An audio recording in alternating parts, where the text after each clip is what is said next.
आपके पास एक अच्छा आइडिया है, बिजनेस आइडिया है, तो आप उस बिजनेस आइडिया को इम्प्लीमेंट कर सकें। तो दिल्ली सरकार ने आपकी सुविधा के लिए एक स्कीम निकाली है जिसमें हम 10 लाख रुपए तक का आप लोगों को लोन देते हैं। आज से 100 साल पहले बताते हैं 1918 में ऐसा मौका आया था जब स्पेनिश फ्लू हुआ था।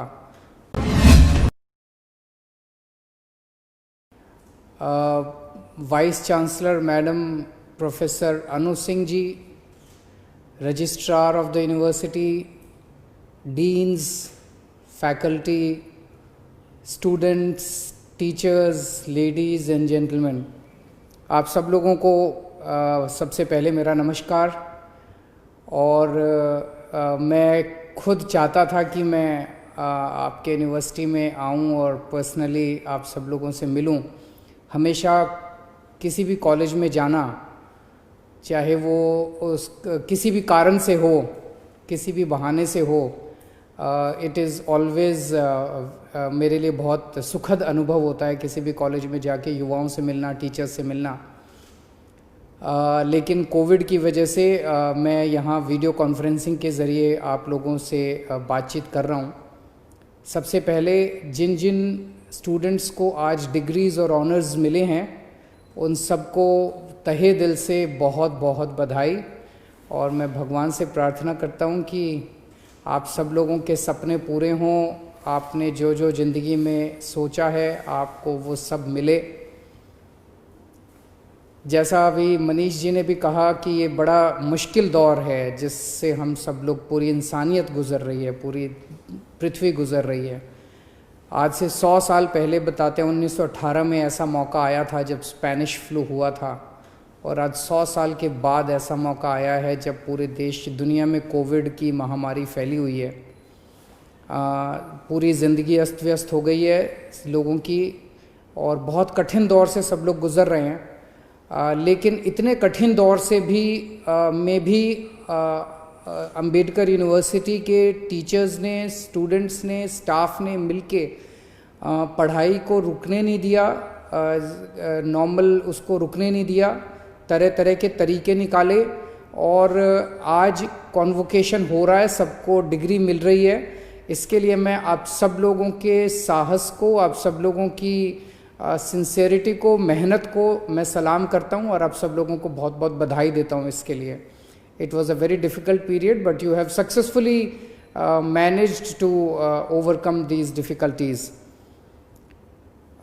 ये मौका जो होता है डिग्री मिलने वाला, ये किसी भी इंसान की ज़िंदगी में बहुत अहम मौका होता है। जब आदमी अपनी ज़िंदगी में एक फ़ेज़ से दूसरे फ़ेज़ में ट्रांजिशन करता है, जब आदमी स्टूडेंट के फ़ेज़ से और एक एडल्टहुड कह लीजिए, या अपनी अब नौकरी करेंगे, परिवार होगा, शादी करेंगे, बच्चे होंगे और फिर परिवार पालेंगे, तो एक बहुत इम्पॉर्टेंट ट्रांजिशन होता है किसी भी इंसान की ज़िंदगी के अंदर। और आने वाले समय में आप सब लोगों को, जो बच्चे पास आउट कर रहे हैं, यहाँ से पास आउट कर रहे हैं, अलग अलग यूनिवर्सिटी से पास आउट करते हैं, आप सब लोगों को इस देश की जिम्मेदारी संभालनी है, अलग अलग क्षेत्रों में संभालनी है। मैं समझता हूँ आप में से जो आज बच्चे पास आउट किए हैं, कुछ बच्चे हायर स्टडीज़ के लिए जाएंगे, उनके लिए मैं just for the sake of information बता दूं कि अगर आप में से किसी भी बच्चे को हायर स्टडीज़ करने के लिए फाइनेंशियल दिक्कत हो तो दिल्ली सरकार ने आपकी सुविधा के लिए एक स्कीम निकाली है जिसमें हम 10 लाख रुपए तक का आप लोगों को लोन देते हैं। आप कहीं भी जाके हायर स्टडीज़ कीजिए और बिना किसी गारंटी के, बिना किसी कुछ भी गिरवी रखे हुए आपको 10 लाख रुपए तक का सरकार लोन देती है। हम चाहते हैं कि आप हायर स्टडीज़ करें और आप में से कुछ लोग खूब रिसर्च भी करेंगे आगे बढ़ के। और मेरा तो हमेशा सपना है कि हमारे देश, दुनिया भर के अंदर इतनी रिसर्च होती है और हमारे इंडिया के लोग ही जाके दुनिया भर में रिसर्च करते हैं, लेकिन अपने देश में थोड़ी रिसर्च कम है। तो मैं समझता हूँ कि जो बच्चे पास आउट कर रहे हैं वो रिसर्च फैसिलिटीज़ को भी आगे जाके इम्प्रूव करेंगे और दुनिया भर में देश का नाम रिसर्च के क्षेत्र में आगे बढ़ाएंगे। अभी वाइस चांसलर की रिपोर्ट में मैं सुन रहा था कि कई सारे स्टूडेंट्स को अच्छी अच्छी नौकरियां मिली हैं। उन सबको मैं बधाई देता हूं जिनको नौकरियां मिली हैं। कुछ में आप में से कुछ ऐसे भी होंगे जिनको एक नहीं दो दो तीन तीन नौकरियां भी मिली होंगी। और मेरी उन सबसे दो विनती हैं। एक तो ये कि आप अच्छी नौकरी अच्छे से काम करें, जहाँ भी जाएं अच्छे से काम करें, देश को आगे बढ़ाएं। और दूसरी ये कि नौकरी करते करते जो अभी मनीष जी ने कहा वो ये ज़रूर सोचें कि मुझे वो नौकरी छोड़ के अपनी बिजनेस कब करना है। सबको ये अपना टारगेट रखना चाहिए कि मुझे आगे जाके जॉब प्रोवाइडर बनना है। तो 1 साल 2 साल शुरू में नौकरी करना भी ज़रूरी होता है एक्सपीरियंस लेने के लिए। कहीं ना कहीं नौकरी ज़रूर कीजिए, लेकिन 1 साल 2 साल 3 साल 4 साल के बाद नौकरी छोड़ के आपको इस देश के युवाओं के लिए, दूसरे लोगों के लिए नौकरियां तैयार करनी हैं। And that is the leadership role that the university has to play, the faculty has to play, and the students passing out from this university have to play. और जो लोग निकलने के बाद बिजनेस करेंगे, अभी करेंगे या बाद में करेंगे, उनके लिए मैं बताना चाहता हूं कि अभी हम लोग कुछ दिनों के बाद एक स्टार्टअप पॉलिसी लेके आ रहे हैं आप लोगों की मदद करने के लिए। मैं ऐसे कई सारे बच्चों को जानता हूं जो कि बिजनेस करना चाहते हैं, उनके पास एक्सीलेंट बिजनेस आइडियाज़ होते हैं, लेकिन उन्हें समझ नहीं आता कि हम पहला स्टेप कैसे करें, हम किसके पास एडवाइस लेने जाएं। फाइनेंस की समझ कम होती है, उनको लोन कहाँ से मिलेगा ये नहीं समझ आता। 10 तरह की प्रॉब्लम्स आती है। तो उसके लिए हम पूरा एक बहुत कॉम्प्रिहेंसिव स्टार्टअप पॉलिसी ला रहे हैं।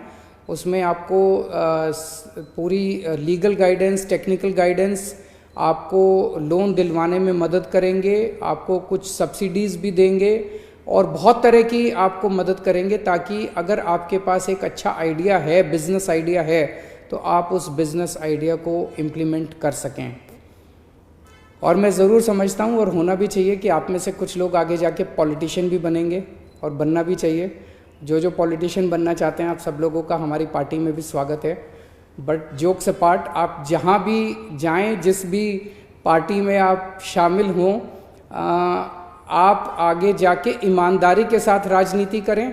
एक चीज़ तो ये कि पार्टी ज्वाइन करके पॉलिटिक्स करना, वो आप में से कुछ लोग करेंगे, लेकिन आप सब लोगों को देश की राजनीति के में पार्टिसिपेट जरूर करना पड़ेगा। जो देश और जिस देश के लोग अपने देश की राजनीति में पार्टिसिपेट करना बंद कर देते हैं और राजनीति को पॉलिटिशियंस का एरिया मानते हैं, फिर पॉलिटिशियंस ही उसमें गड़बड़ करते हैं। पॉलिटिशियन पैसा कमाते हैं, पॉलिटिशियंस चोरी करते हैं, पॉलिटिशियंस गुंडागर्दी करते हैं। आपको as a citizen, democracy is by the people, of the people, for the people. If the people remain silent and if the people go to sleep and if the people stop participating in democracy, then obviously democracy will go for a toss. वो जनतंत्र तो survive ही नहीं करेगा। तो आप directly politics में आएं या ना आएं, लेकिन as a citizen of this country you have to participate in politics, being a part of democracy.